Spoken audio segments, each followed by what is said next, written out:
निधि वल्लभ हे तुम्हि सकै उपदेश। सियावर रामचंद्र जी की जय।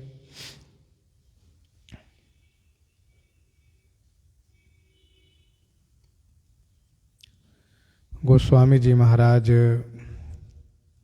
पूर्व प्रसंग में वर्णन किए। श्री सुनैना जी ने जब यह कहा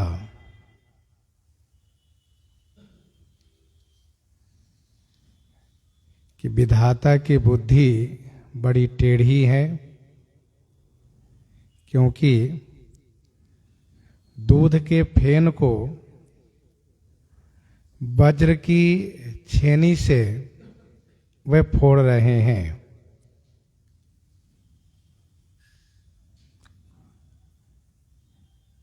देखने में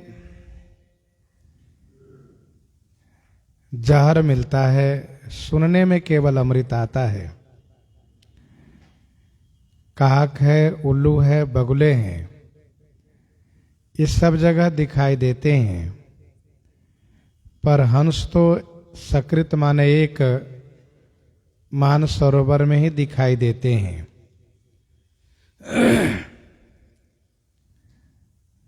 श्री सुनैना जी ने विधि पर दोष रखा, तो उनकी बात को श्री सुमित्रा जी ने अनुमोदन पूर्वक यह कहा कि सचमुच विधि की गति बड़ी विपरीत है और विचित्र है। विधाता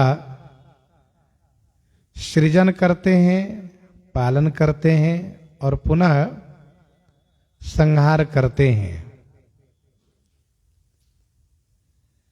बना करके मिटा देना, सजा करके नष्ट कर देना, यह बालकों का काम है।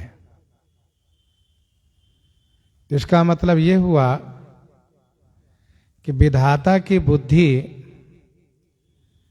बालक की जैसी है और वे बाल क्रीड़ा किया करते हैं। श्री सुनैना जी और श्री सुमित्रा जी दोनों का एक मत है। दोनों के विचार में विधाता दोषी है, अथवा यूं कहिए कि श्री सुनैना जी के शब्दों में श्री कैकेयी के प्रति आक्षेप है। श्री कैकेयी दोषी है, विधाता दोषी है। श्री कौशल्या जी ने कहा इसमें किसी का दोष नहीं है, अपने किए हुए कर्म के अनुसार दुख सुख हानि और लाभ प्राप्त हुआ करता है। कठिन कर्म गति जान विधाता, जो शुभ अशुभ सकल फल दाता, जो शुभ अशुभ सकल फल दाता।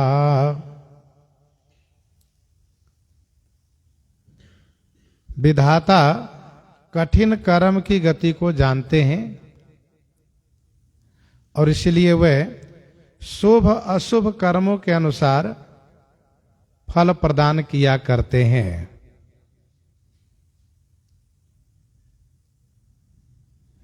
कठिन कर्म गति जान विधाता,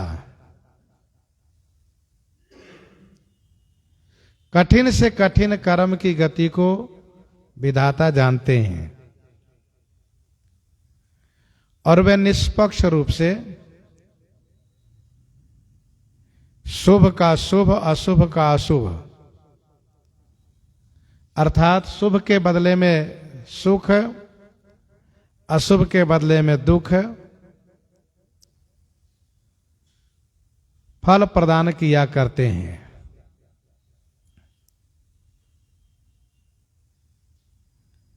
वैसे भी यदि विचार करके देखें तो श्री विधाता का ज्ञान भी सापेक्ष है।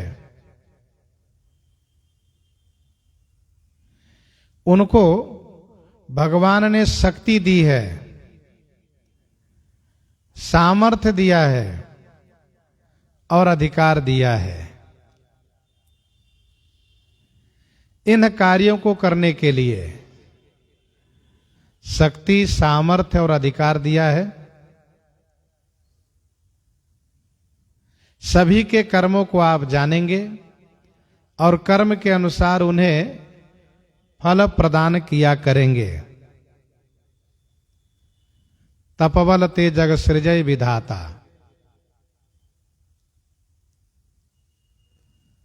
जाके बल बिरंची हरीसा पालत सृजत हरत द सीसा। तो इनका ज्ञान भी सापेक्ष है। ये भी किन्हीं के अधीन है। तो जिनका निरपेक्ष ज्ञान हो, जो पूर्ण रूप से स्वतंत्र हो। अब जब पूर्ण रूप से स्वतंत्रता की बात आई तो ब्रह्मा जी की स्वतंत्रता तो है, लेकिन वह सापेक्ष है। लेकिन ईश्वर की स्वतंत्रता निरपेक्ष है, किसी के अधीन नहीं है। श्री कौशल्या जी कहती हैं, ईश्वर जाई शीस सब ही के उत्पत्ति स्थिति लय बिसहु अमी के। ईश्वर जाई शीस सब ही के। ईश्वर की रजाई माने आज्ञा सबके सिर पर है। चाहे वो उत्पत्ति हो, चाहे स्थिति माने पालन हो, अथवा लय माने संहार हो। उत्पत्ति स्थिति लय बिसहु अमी के। चाहे वो विष माने जहर हो अथवा अमी माने अमृत हो। ईश रजाई शीश सब ही के उत्पत्ति स्थिति लय बिसहु अमी के। ब्रह्मांड के कार्य करने वाले जैसे कि त्रिदेव हैं, और यहां पर श्री सुमित्रा जी ने कहा कि तीनों कार्य ब्रह्मा जी ही करते हैं। सृजन, पालन और संहार।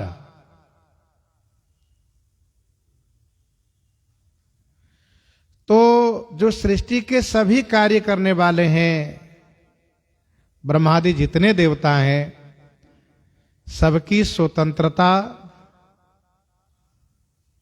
सापेक्ष है, ईश्वर के अधीन है, पूर्ण रूप से स्वतंत्र नहीं है।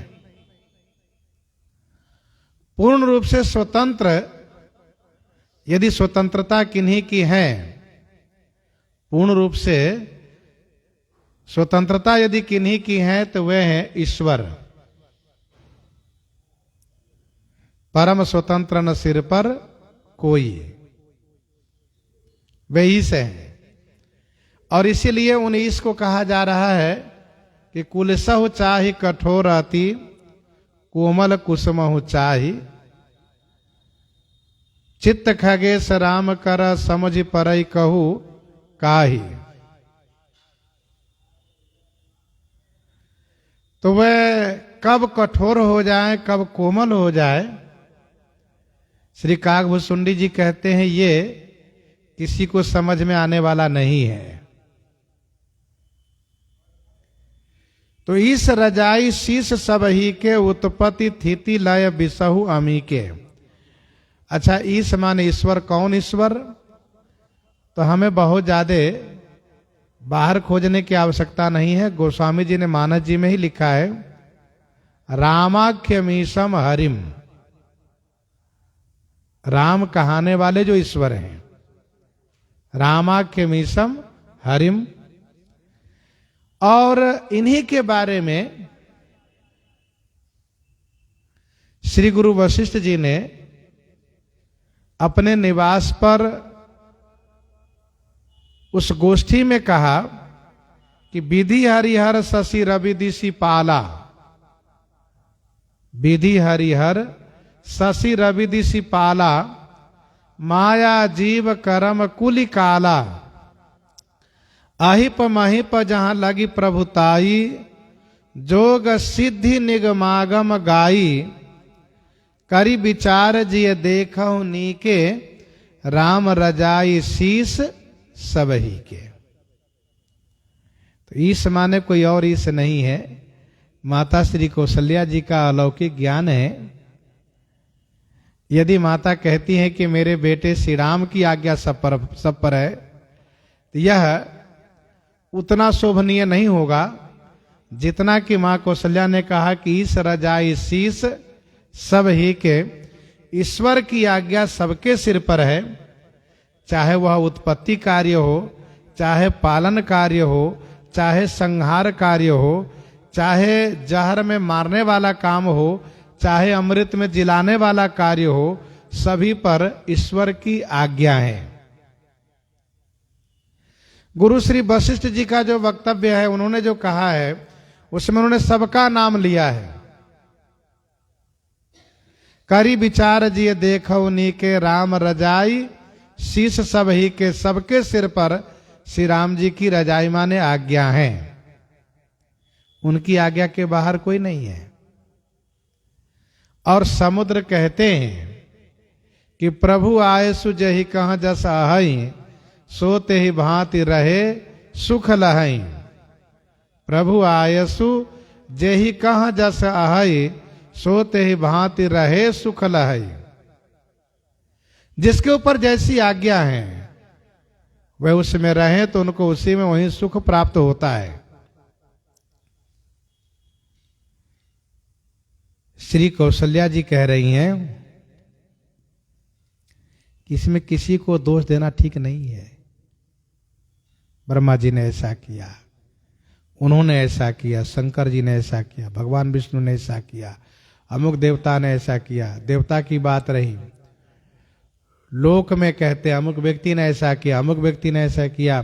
श्री कौशल्या जी ने कहा नहीं, किसी ने कुछ नहीं किया। कौशल्या का दोष न काहू, कौशल्या का दोष न काहू, कर्म विवश दुख सुख क्षति लाहू। आप कहीं भी कोई भी विशेष धर्म ग्रंथ को पढ़ेंगे, जैसे प्रसिद्ध रूप में, प्रमुख रूप में श्रीमद् भागवत महापुराण, श्रीमद् वाल्मीकि रामायण, श्रीमद् भगवत गीता जी, सब में आपको एक ही बात समझ में आएगी कि भाई यहां पर सभी लोग अपने किए हुए कर्म के भोक्ता हैं। कोई किसी को दुख व सुख नहीं दे रहा है, सब अपने किए हुए कर्म के अनुसार फल प्राप्त कर रहा है।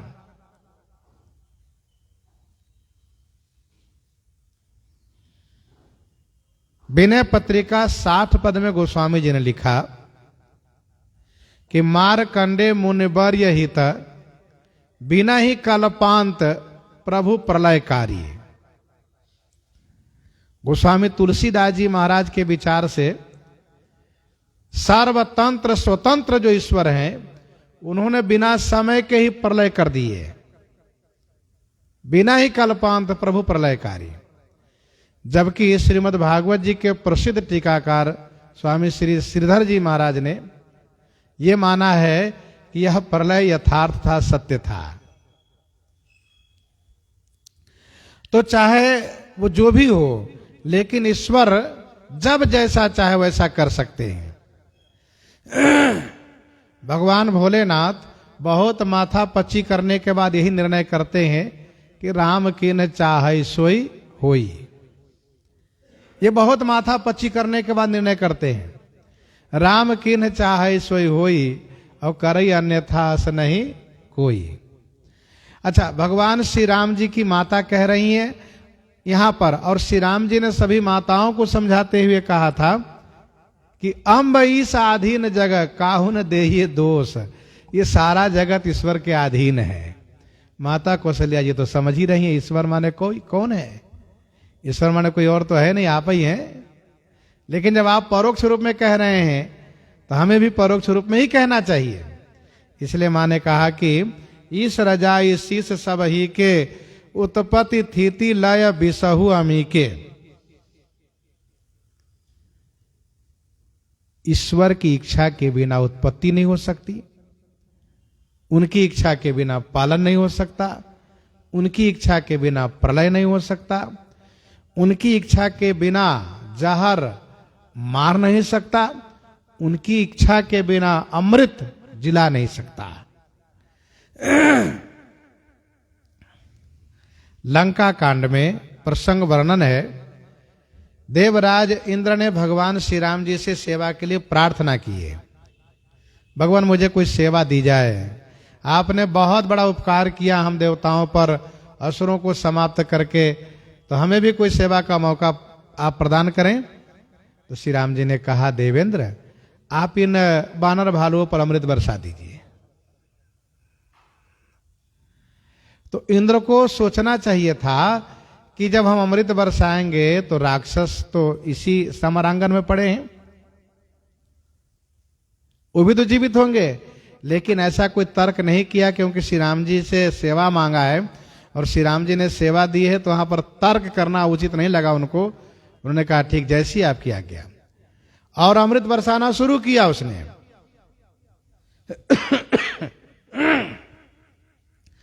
और अमृत जब बरसाना शुरू किया तो ऐसा नहीं केवल देख देख करके बानर भालू पर अमृत बरसाया हो, सो नहीं, सुधा वृष्टि भय दो दल ऊपर। सुधा की वृष्टि दोनों दल पर हो रही है, दोनों पर एक जैसी वर्षा हो रही है अमृत की, लेकिन जिए भालू कपि नहीं रजनीश्चर। अब आप जरा सोचिए, मारे दोनों गए हैं, युद्ध में मारे गए हैं, वीरगति को दोनों दल के योद्धा लोग प्राप्त हुए हैं, लेकिन अब श्री राम जी की इच्छा अमृत पर है, श्री राम जी की आज्ञा अमृत पर है। श्री राम जी चाह रहे हैं कि इस अमृत से केवल बानर भालू कपि, केवल बानर भालू ही जीवित हो, राक्षस नहीं। तो जिए भालू कपि नहीं रजनीश्चर, राक्षस नहीं जी रहे हैं और बानर भालू उठ खड़े हो जा रहे हैं। गोस्वामी जी ने इसका समाधान भी दिया कि राम आकार भय तिनके मन मुक्त भय छूटे भव बंधन। अब ये मुक्ति किसने दी? श्री राम जी ने दी है। देहि परम गति सो जिए जानी, रामाकार भय तिनके मन। क्या बानर भालू का मन रामाकार नहीं है? उनका मन भी रामाकार है। ये भी श्री राम जी के लिए लड़ रहे हैं और राक्षस लोग अपने रावण के लिए लड़ रहे हैं। तो श्री राम जी में इनकी भक्ति है, उनका श्री राम जी में विरोध है, तो विरोध वाले को मुक्त कर दिए हैं, भक्ति वालों को भी जीवित करना है, इसलिए मृत शरीर को पुनः जीवित करा दिए। यहां पर कहने का अभिप्राय केवल यही है कि अमृत के ऊपर भी उन्हीं का अनुशासन है, आदेश है। प्रहलाद जी हैं, मीरा जी हैं, ये सब जहर पी करके भी अमरत्व, और तो और उस जहर को पी करके भगवान भोलेनाथ अमर हो गए हैं। जिस जहर की हवा से, जिस जहर की हवा से असुर और देव दोनों मूर्छित हो रहे थे, जिस हलाहल जहर की हवा को नहीं सहन कर पा रहे थे, उसी हलाहल जहर को, कालकूट जहर को भगवान भोलेनाथ पी गए और अमर हो गए। क्यों? क्योंकि उस जहर पर भगवान की आज्ञा है, ईश्वर की आज्ञा है। इसीलिए श्री राम जी के भक्त भगवान के भरोसे पूर्ण रूप से निर्भर रहते हैं, क्योंकि भगवान जब चाहेंगे तभी जो होगा वही होगा जो वो चाहेंगे। तो श्री कौशल्या जी ने कहा कि किसी को दोष देने से क्या मतलब। श्री सुमित्रा जी ने कहा है कि जो सृजी पालई हरई बहोरी, ये बाल के लिए। ब्रह्मा जी बच्चे हैं, बच्चे हैं, बाल क्रीड़ा किया करते हैं। अच्छा, एक बात और ध्यान दीजिएगा, श्री कौशल्या जी तब नहीं बोली, कब? जब श्री सुनैना जी ब्रह्मा जी के ऊपर आरोप लगा करके श्री कैकेयी के प्रति आक्षेप कर रही थी, तो श्री कौशल्या जी कुछ नहीं बोल रही थी। क्यों नहीं बोल रही थी? इसलिए नहीं बोल रही थी कि ये समधिन जी हैं, सम्मानित हैं और आदरणीय हैं। ठीक है, कोई बात नहीं, जो कुछ कहे ठीक है। अब शोक में जो व्यक्ति होगा वो कुछ कहेगा ही।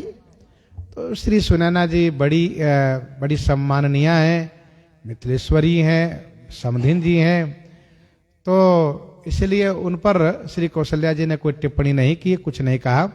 लेकिन जब उनकी बात में बात मिला करके, उनके स्वर में स्वर मिला करके, उन्हीं की बात में जब सुमित्रा जी ने ब्रह्मा जी पर आक्षेप किया और कुछ इनका भी सारा कैकेयी के प्रति भी रहा है, तब श्री कौशल्या जी को नहीं रहा गया, क्योंकि ये अपनी छोटी हैं, अपनी छोटी हैं। तो इसलिए इनके बोलने पर, श्री सुमित्रा जी के बोलने पर श्री कौशल्या जी ने बोलना प्रारंभ किया। ये भी एक मर्यादा है। मान लीजिए मन में कोई बात आ रही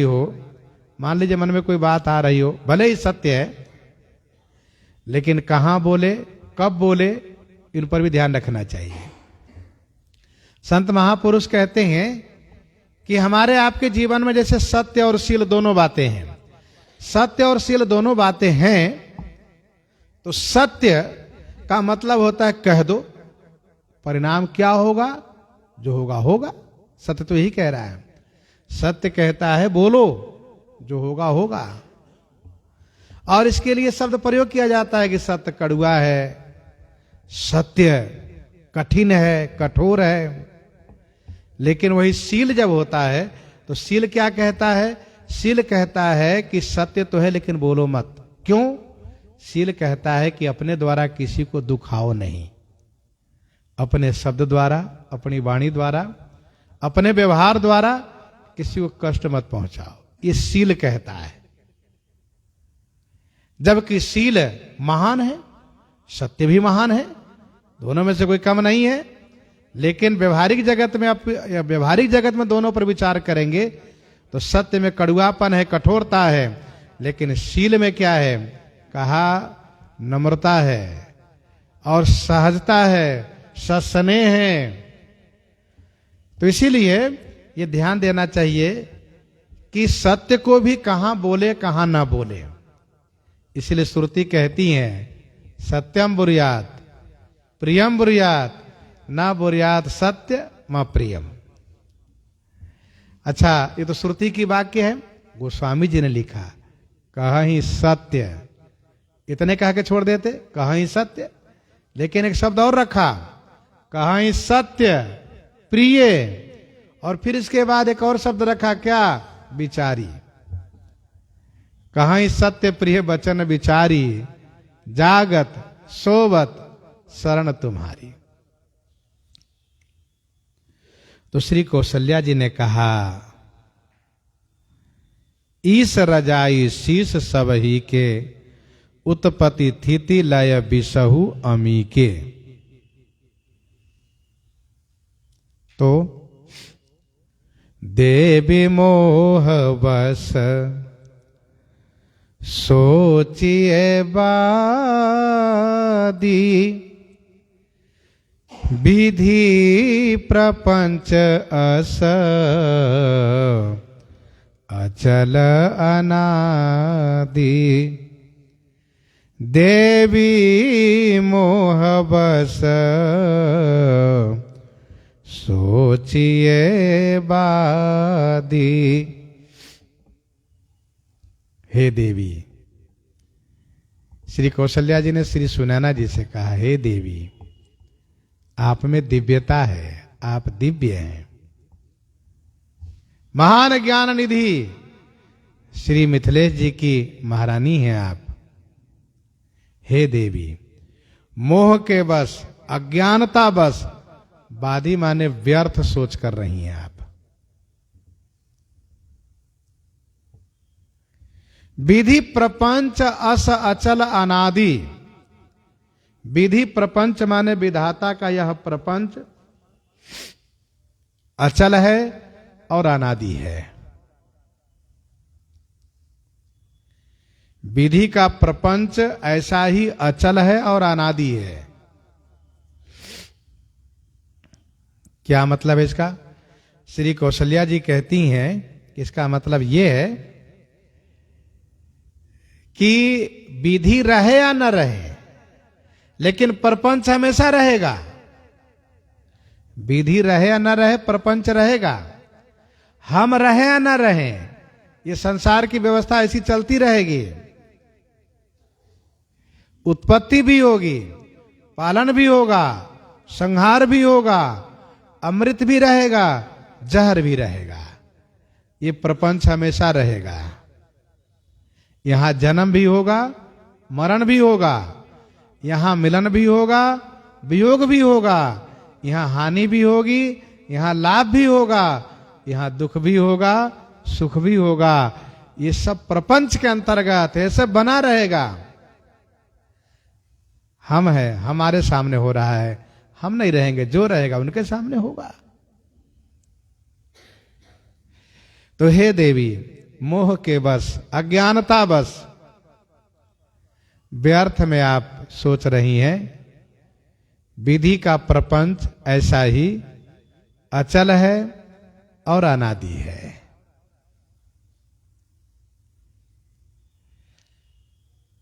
अब एक बात मैं और कहूं कि यदि हम महाराज कि जीने और मरने को लेकर के चिंता कर रही हैं, तो सच्चाई यह है कि इसमें हम अपने हित की हानि को देख करके चिंता कर रही हैं। भूपति जियाब मरब उर आनी, सोचिए सखी लखी निज हित हानि। सोचिए सखी लखी निज हित हानि। भूपति जी अब मरब उर आनी। भूपति जी अब मरब उर आनी, सोचिए सखी लखी निज हित हानि। भूपति का जीना मरना, उर आनी माने हृदय में ला करके जो हम सोच कर रही हैं, तो सोहे सखी निज हित हानि लखी। ये अपने हित की हानि देख करके ऐसा है।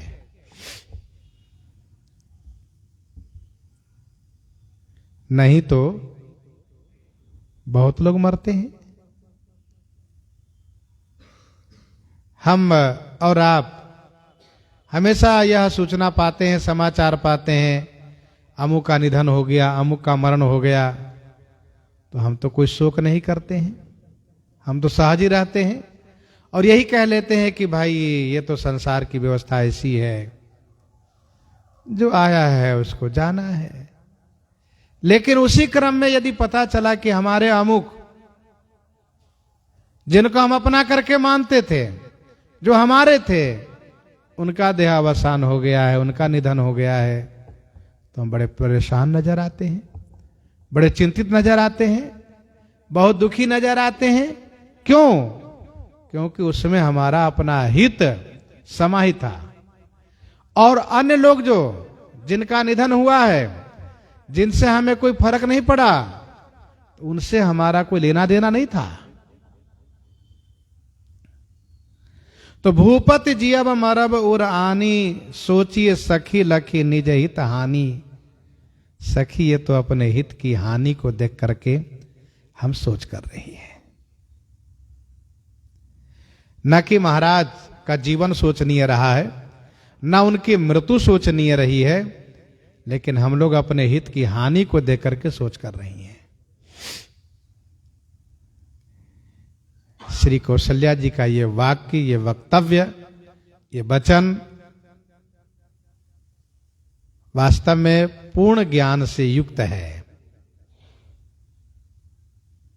यह सुन करके सिय मातु कह सत्य सुबानी, सुकृति अवधि अवधपति रानी। सिए मातु कह सत्य सुबानी, सुकृति अवधि अवधपति रानी। सिए मातु कह सत्य सुबानी। श्री सीता जी की माता श्री सुनैना जी ने कहा, सत्य है, सुंदर वाणी है। आप जो कह रही हैं यह सत्य है, सुंदर वाणी है, और आपका ऐसा कहना शोभनीय है। क्यों? क्योंकि आप सुकृत अवधि, सुकृति माने पुण्य की, अवधि माने पराकाष्ठा, सुकृति अवधि माने पुण्य की पराकाष्ठा, पुण्य की सीमा, और अवधपति की रानी हैं आप। पुण्य की सीमा अवधेश जी महाराज की महारानी हैं आप। इसलिए आपका कहना बिल्कुल सत्य है, यही सुंदर वाणी है। श्री कौशल्या जी सचमुच पुण्य की पराकाष्ठा है। जिनहि बिरचि बर भयउ विधाता, जिनहि बिरचि बर भयउ विधाता, महिमा अवधि राम पितु माता, महिमा अवधि राम पितु माता। महिमा अवधि राम पितु माता।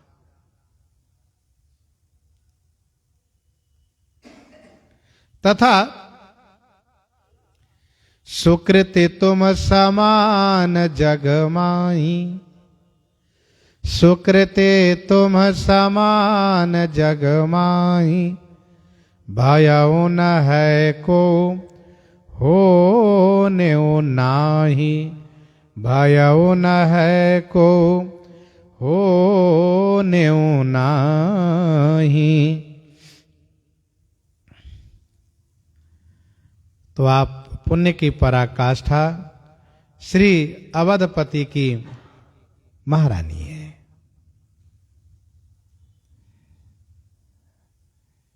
यह सुनकर के फिर श्री कौशल्या जी ने कहा, लखन राम सिए जाहु बन, लखन राम सिए जाहु बन, भल परिणाम न पोच, गहवर ही कह कौशिला, मोहि भरत कर सोच, मोहि भरत कर सोच, लखन राम सिए जाहु बन, भल परिणाम न पोच। लक्ष्मण जी, राम जी, सियाजू वन को जाएं।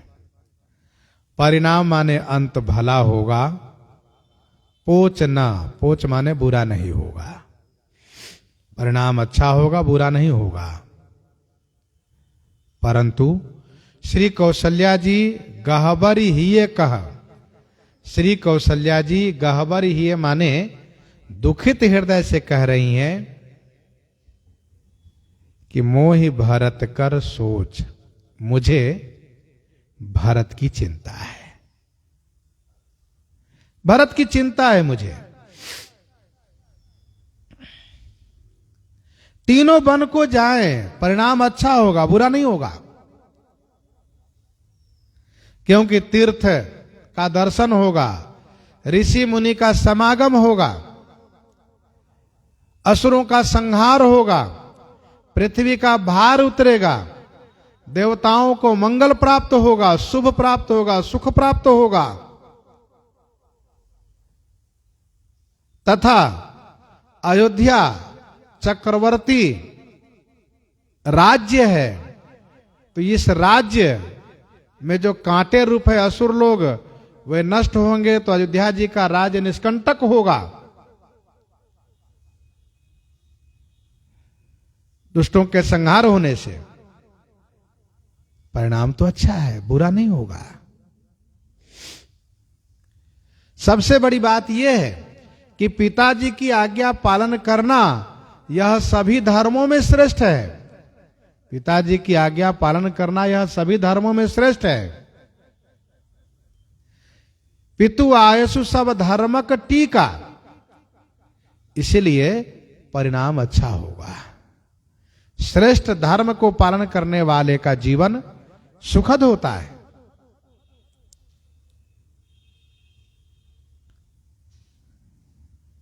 यदि धर्म न करता हो और सुख चाहता हो तो उसके जीवन में सुख नहीं मिलता है। सुख चाहे मूढ़ न धर्म रहता।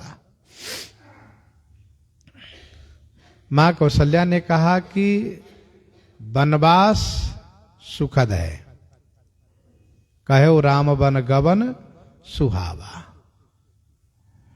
तो लखन राम सिय जाहु वन, भल परिणाम न पोच। पर दुखित हृदय से मां कौशल्या ने कहा, मुझे तो चिंता है भरत की।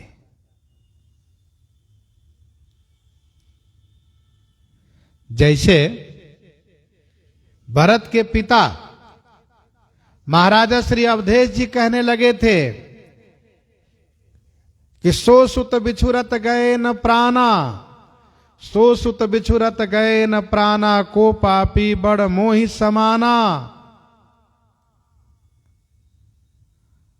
वैसे ही भरत भी कह रहा है।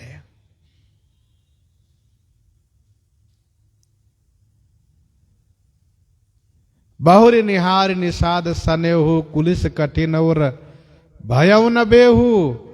अब सब आंख न देखे आए, जियत जीव जड़ सबई सहाई। तो मुझे चिंता इस बात की है कि कहीं ऐसा न हो कि अपने पिता के जैसे यह भरत भी हमें धोखा दे दे। इसी बात की चिंता है। भरत कहीं हमें छोड़कर न चला जाए, बस इसी बात की चिंता है।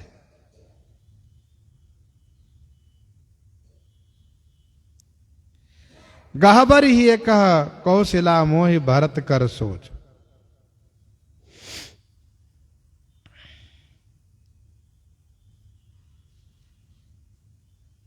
श्री भरत के लिए मुझे सोच है। इसका और स्पष्टीकरण श्री कौशल्या जी कर रही हैं। भरत के लिए मां कौशल्या को सोच है, चिंता है, तो उस चिंता का निवारण होगा कैसे?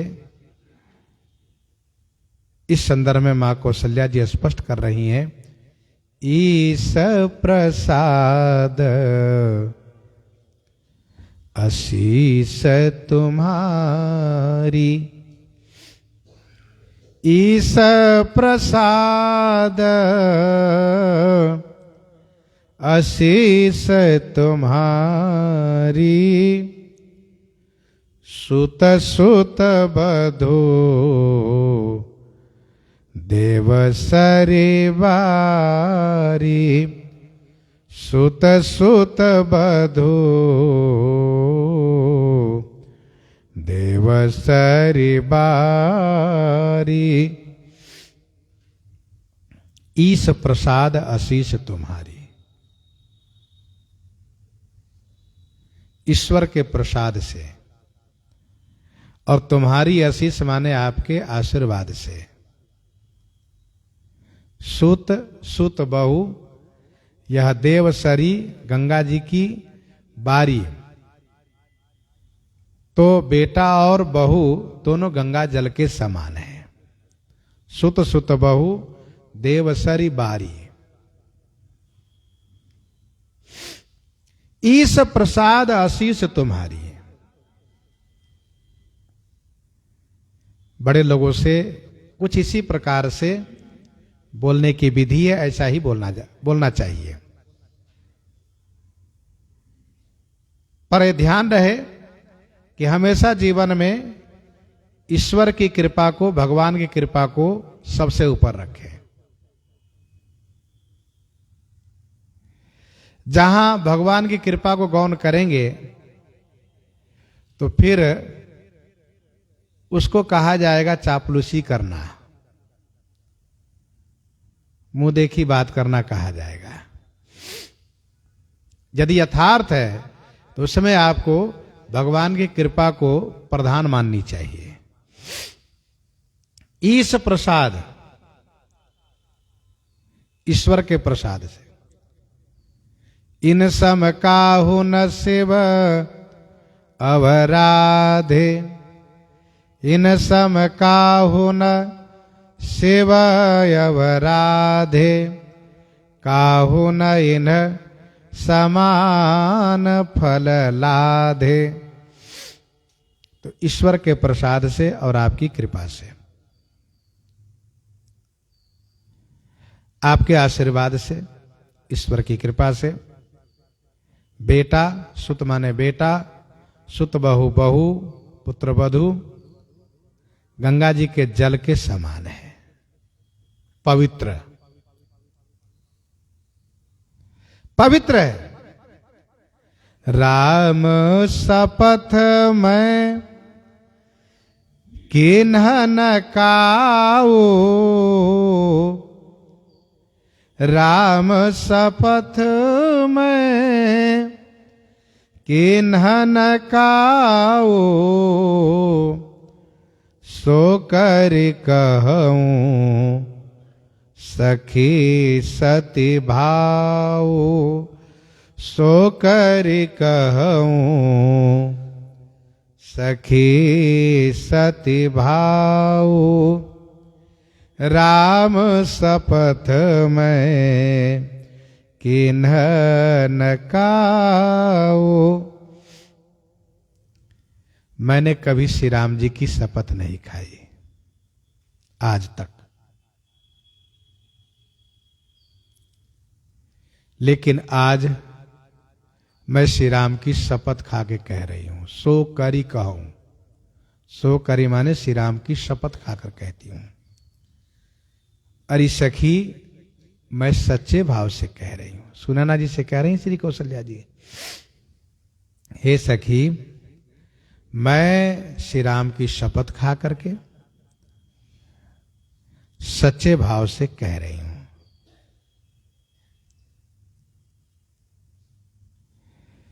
श्री कौशल्या जी को श्री राम जी की शपथ क्यों खाना पड़ा? कुछ तो विशेष कारण होगा, क्योंकि सामान्य बात पर बेटे की शपथ नहीं खाती है कोई भी माता।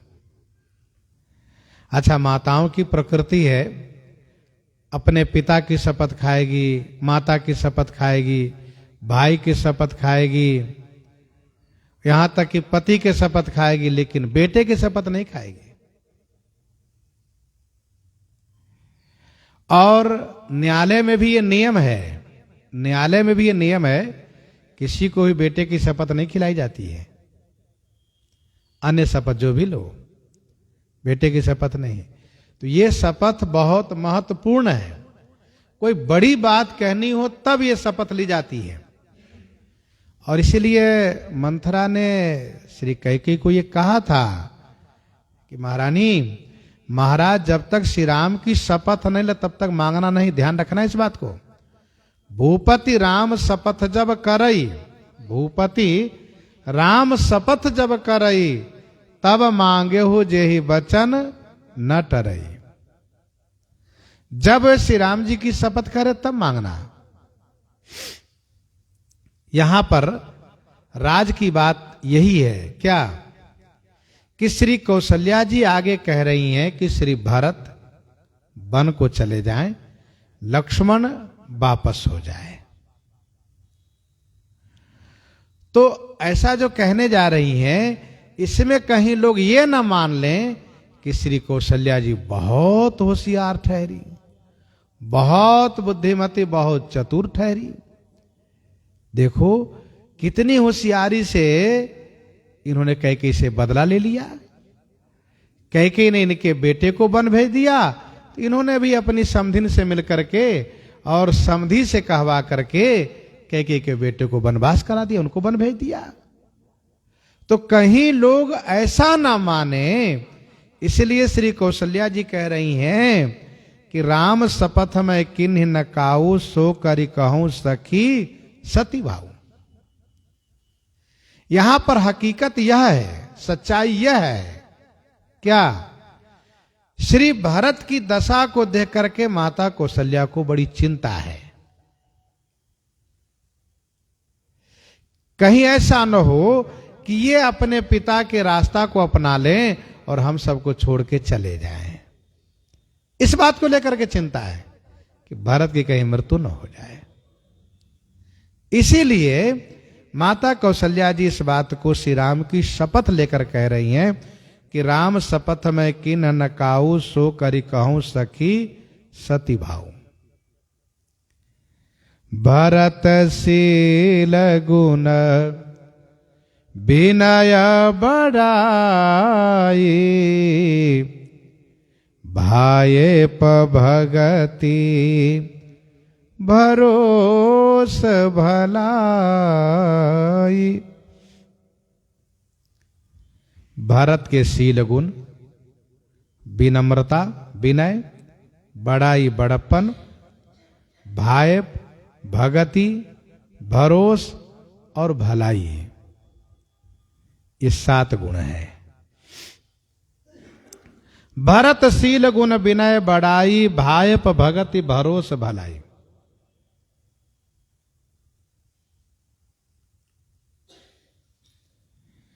शील गुण, 1 विनय माने विशेष नम्रता, बड़ाई माने बड़प्पन, भायप माने भाईपना, भगति माने प्रेम भक्ति, भरोस माने विश्वास भरोसा, भलाई माने भलपन।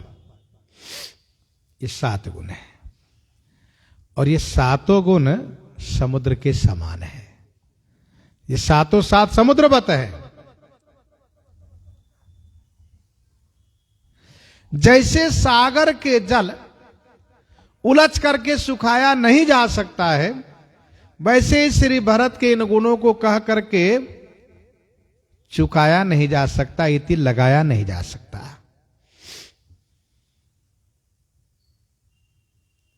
शील गुण श्री भरतलाल जी में है। महु स्नेह संकोच बस, महु स्नेह संकोच बस, सनमुख कही न बैन, दर्शन तृप्ति न आजु लगी, प्रेम पियासे नैन। ये शील है और गुण कहा निरवधि गुण निरुपम पुरुष, निरवधि गुण निरुपम पुरुष, भरत भरत सम जान, कहिए सुमेरु की शेर सम, कभी कुलमति सकुचानी। निरवधि गुण निरुपम पुरुष। विनय, श्री भरत में विनय। भरत विनय सुनी देखी सुभाऊ, शिथिल स्नेह सराहत राऊ।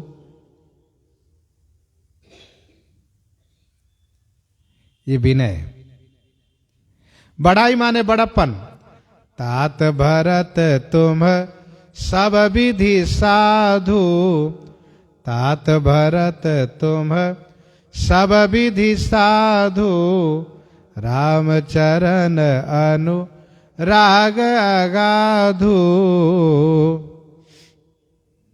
भाइप, भाइप माने भाईपना।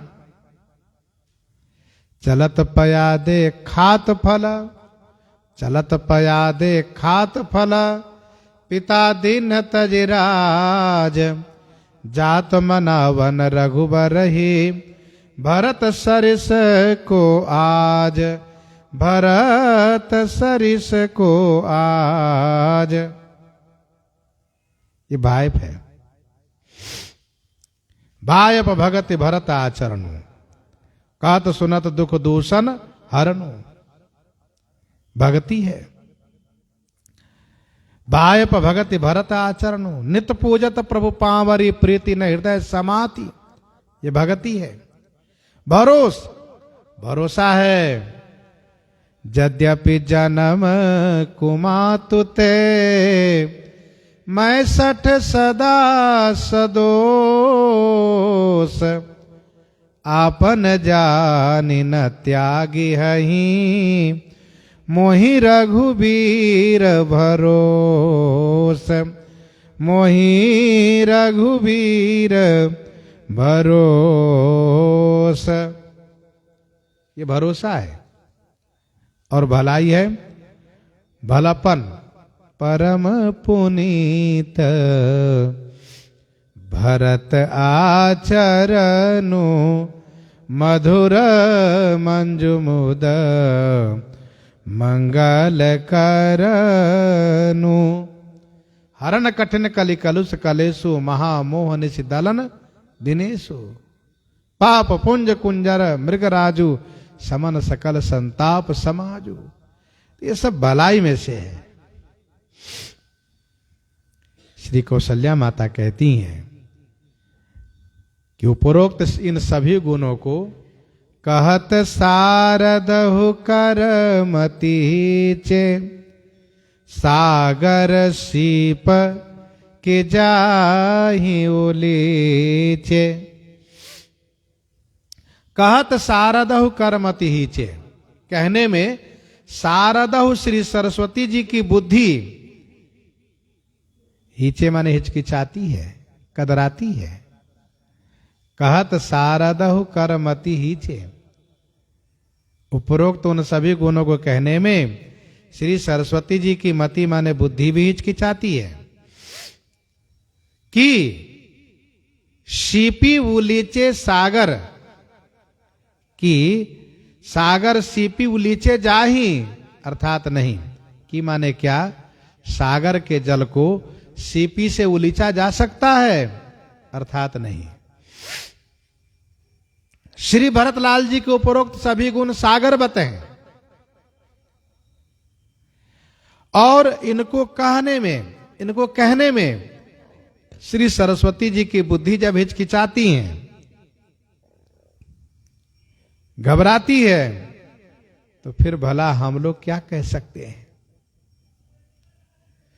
क्या सागर सीप की जाही उलीचे?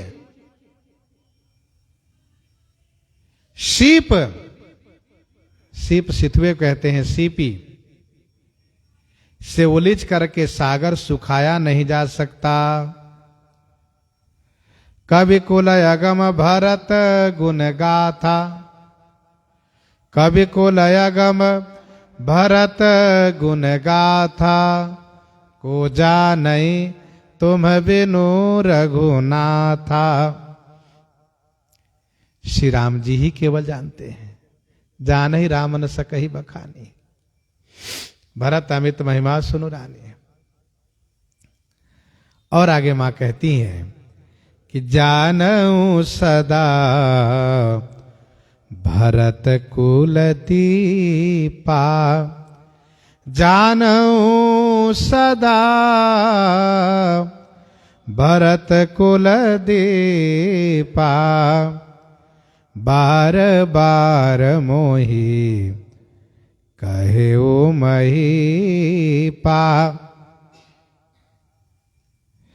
जानऊ सदा भरत कुल दीपा, बार बार मोहि कहू महीपा। भरत सदा कुल दीपा जानऊ, महीपा मोहि बार बार कहो। श्री भरत को कुल दीपक जानना, यह बात महीप महाराजा श्री अवधेश जी ने मुझसे बार बार कही है। जानऊ सदा भरत कुल दीपा, बार बार मोहि कहो महीपा। जानो का 3 अर्थ लगाया जा सकता है। जानव माने श्री कौशल्या जी कहती हैं कि मैं जानती हूं, मैं जानती हूं कि भरत कुल के दीपक है, कुल के चिराग है। जब इस वंश में अंधेरा होगा तो उस अंधेरापन को दूर करने वाला है भरत, मैं जानती हूं। दूसरा अर्थ यह है, महाराज ने कहा कि मैं जानता हूं, हे कौशल्य, मैं जानता हूं कि यह भरत हमेशा कुल दीपक रहेगा। तीसरा अर्थ, तुम भी जानना, तुम भी जानना। जानो माने जानना। तो पहला अर्थ है, मां कहती है मैं जानती हूं। दूसरे अर्थ में महाराज कहते थे कि मैं जानता हूं, और तीसरे अर्थ में यह है कि तुम जानना। और तीनों अर्थ प्रसंगोचित है। जानऊ सदा भरत कुल दीपा, बार बार मोहि कहो महीपा। महाराज ने मुझसे बार बार कहा है कि भरत कुल दीपक है, ध्यान दीजिएगा। वैसे सभी परिवार में अपने पुत्र पर यही कामना करते हैं, यही गर्वपूर्वक कहते हैं कि ये मेरे कुल का दीपक होगा। अब ये कुल का दीपक होगा या नहीं होगा, ये तो भविष्य की बात है। दीपक होना मतलब वंश को उजाला करना, वंश को प्रकाशित करना, वंश की कीर्ति को बनाए रखना, कीर्ति को बढ़ाना, ये कुल दीपक का मतलब है। तो जानव सदा भरत कुल दीपा। तो और जगह और परिवार में जो हो या ना हो, लेकिन श्री चक्रवर्ती जी के अनुभव का विषय था, इसलिए उन्होंने श्री कौशल्या जी से इस बात को एक बार नहीं बार बार कहा था, महारानी मैं जानता हूं, तुम भी जान लो और जानते रहना, ये भारत कुल का दीपक होगा।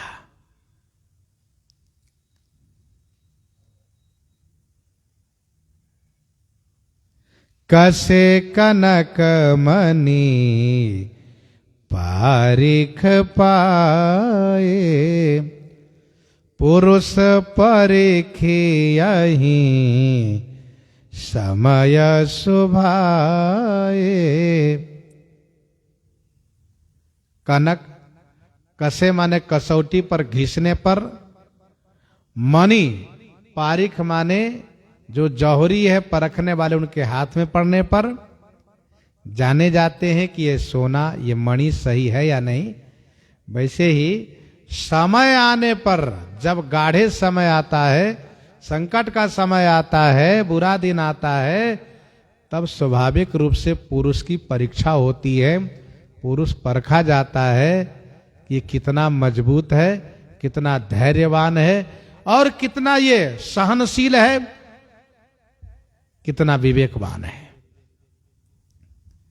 श्री कौशल्या जी इतना कह करके सकुचा जाती हैं और फिर कहती हैं कि ये मेरा कहना इस समय के लिए उचित नहीं है, लेकिन शोक और स्नेह में सयानप रहता नहीं है, सयानपना समाप्त हो जाती है। श्री कौशल्या जी की वाणी भी गंगा जी के जल के समान है, सुन करके सब शोकाकुल होती हैं। तो श्री कौशल्या जी पुनः एक बार सबको संबोधन करती हैं और सबको संबोधित करके श्री कौशल्या जी जो कहती हैं सो श्रवण आगे करेंगे। प्रसंग को यहीं पर हृदयांगम करते हुए आइए श्रवण करते हैं श्री पार्वती मंगल जी से।